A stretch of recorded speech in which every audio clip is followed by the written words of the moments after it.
മനസ്സിലാക്കേണ്ടത് തായിഫിൽ 2-3-4 കരിക്കാതകളെ നമുക്ക് പറയാനുണ്ട്.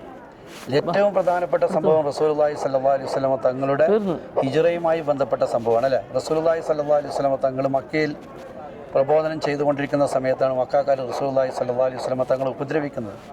ഈ സമയം റസൂലുള്ളാഹി സ്വല്ലല്ലാഹു അലൈഹി വസല്ലം തങ്ങൾ ഇങ്ങനെ ആഗ്രഹിക്കുകയാണ്. എന്താണ് ആഗ്രഹിക്കുന്നത്? എൻ്റെ ഉമ്മാൻ്റെ കുടുംബക്കാരുണ്ട് തായിഫിൽ, ഇൻഷാ അല്ലാഹ് ഞാനെങ്ങാനും തായിഫിൽ പോയി അവരോട് എന്തെങ്കിലും സഹായം ചോദിക്കുന്നുവെങ്കിൽ ഇൻഷാ അല്ലാഹ് എന്നെ സഹായിക്കുമെന്നുള്ള വലിയ പ്രതീക്ഷയോട് കൂടിയാണ് റസൂലുള്ളാഹി സ്വല്ലല്ലാഹു അലൈഹി വസല്ലം തങ്ങൾ വരുന്നത്. തങ്ങളുടെ കൂട്ടത്തിൽ സയ്യിദ് ഇബ്നു ഹാരിസ റളിയല്ലാഹു തആല അൻഹു ഉണ്ട്. രണ്ടുപേരും കൂടി അൽഹംദുലില്ലാഹ് തായിഫിൽ നിന്ന് ഇങ്ങോട്ട് വന്നു എന്നുള്ളതാണ്.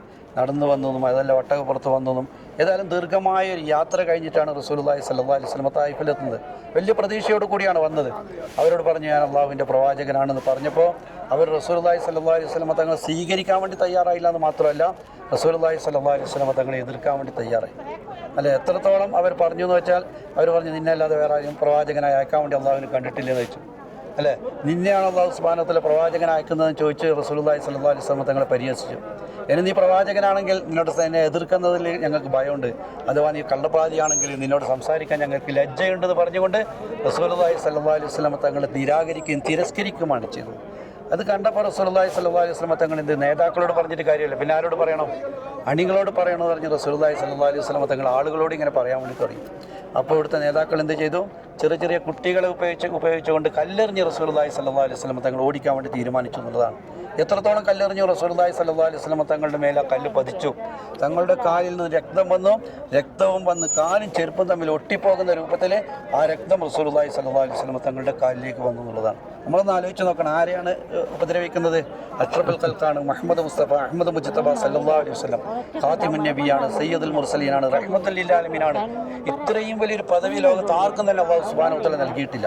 ആ പ്രവാചകനെയാണ് ഒരു കൂട്ടം ആളുകൾ ആക്രമിക്കുകയും ആ പ്രവാചകന് പരിക്ക് പറ്റുകയും ചെയ്തുകൊണ്ടിരിക്കുക. ഈ സന്ദർഭത്തിലാണ് മലക്കുകൾ ആകാശത്ത് നിന്ന് ഇറങ്ങി വരുന്നത്. ജിബ്രീൽ അലൈഹിസ്സലാമിന്റെ കൂട്ടത്തിൽ ഒരു മലയുടെ ചുമതല മലക്കിനെ കൊണ്ട് വരികയാണ്. എന്നിട്ട് ആ മലക്ക് ജിബ്രീൽ അലൈഹിസ്സലാം പറയുന്നത്, ഈ മലക്ക് മലകളുടെ ചുമതല വഹിക്കുന്ന മലക്കാണ്. ഈ മലക്കിനെ ഞാൻ തങ്ങളിലേക്ക് കൂട്ടിക്കൊണ്ടുവന്ന എന്തിനാണ്? ഈ ത്വായിഫ് മലനിരകൾക്കിടയിൽ ഈ സമൂഹത്തെ മുഴുവനും തങ്ങൾ കൽപ്പിക്കുകയാണെങ്കിൽ അവരെ മുഴുവൻ നശിപ്പിക്കാൻ വേണ്ടി മലക്ക് തയ്യാറാണെന്ന് പറഞ്ഞു. പക്ഷേ റസൂലുള്ളാഹി സ്വല്ലല്ലാഹു അലൈഹി വസല്ലം തങ്ങൾ ഒന്നും ആലോചിച്ചില്ല. എന്താ പറഞ്ഞത്? റഹ്മത്തുൽ ലിൽ ആലമീൻ, കാരുണ്യത്തിൻ്റെ പ്രവാചകനായിട്ടാണ് അല്ലാഹു സുബ്ഹാനഹു വ തആല റസൂലുള്ളാഹി സ്വല്ലല്ലാഹു അലൈഹി വസല്ലം തങ്ങൾ ഈ ലോകത്തേക്ക് നിയോഗിച്ചത്. അല്ലേ, ആരെയും നശിപ്പിക്കാൻ വേണ്ടിയല്ല, മുഴുവൻ ലോകത്തിന് കാരുണ്യമായിക്കൊണ്ടാണ് അഷ്റഫുൽ ഖൽഖ് മുഹമ്മദ് മുസ്തഫ സല്ലല്ലാഹു അലൈഹി വസല്ലം തങ്ങളെ അല്ലാഹു സുബ്ഹാനഹു വ തആല നിയോഗിച്ചത്. തങ്ങൾ പറഞ്ഞു, അല്ലെ ഇവരെ നശിപ്പിക്കരുത്, അല്ലെ ഇവർ അറിയില്ലാത്തൊരു ഖൗമാണ്, അതുകൊണ്ട് എന്ത് ചെയ്യണം? നാളെ ഇവരിൽ ആരെങ്കിലും അല്ലെങ്കിൽ അല്ലാഹു സുബ്ഹാനഹു വ തആല അറിവ് കൊടുക്കും. അൽഹംദുലില്ലാഹ്, അതുകൊണ്ട് ഇവരിൽ നിന്ന് ഏതെങ്കിലും ഒരു കാലഘട്ടത്തിൽ അൽഹംദുലില്ലാഹ് ഇസ്ലാമിലേക്ക് ആളുകൾ കടന്നു വരും, അതുകൊണ്ട് ഇവരെ നശിപ്പിക്കരുത്, ഇവർക്ക് മാപ്പ് കൊടുക്കണമെന്ന് റസൂലുള്ളാഹി സ്വല്ലല്ലാഹു അലൈഹി വസല്ലം തങ്ങൾ പറഞ്ഞു. അങ്ങനെ റസൂലുള്ളാഹി സ്വല്ലല്ലാഹു അലൈഹി വസല്ലം തങ്ങൾ പറഞ്ഞു. അൽഹംദുലില്ലാഹ് ഇവരിൽ നിന്നും റസൂലുള്ളാഹി സ്വല്ലല്ലാഹു അലൈഹി വസല്ലം തങ്ങൾ യാത്രയാകാണ്. അപ്പോൾ നമ്മൾ ഏതെങ്കിലും പോകുന്ന സമയത്ത് അൽഹംദുലില്ലാഹ് മസ്ജിദ് അത്താസ് എന്ന് പറയുന്നൊരു പള്ളി കാണും. അവിടെ വെച്ച് അൽഹംദുലില്ലാഹ് റസൂലുള്ളാഹി സ്വല്ലല്ലാഹു അലൈഹി വസല്ലം തങ്ങളുമായി ഈ തായിഫുമാർക്കാരുണ്ടാക്കിയിരുന്ന ഉപദ്രവങ്ങൾ, തങ്ങൾക്ക് അള്ളാഹു നൽകിയ സഹായങ്ങൾ, അതിനുശേഷം അൽഹംദുലില്ലാഹ് തായിഫിൽ എന്ത് സംഭവിച്ചു, ഈ കാര്യങ്ങൾ ഇൻഷാ അല്ലാഹ് നമുക്ക് ആ സമയത്ത് പറയാം ഇൻഷാ അല്ലാഹ്.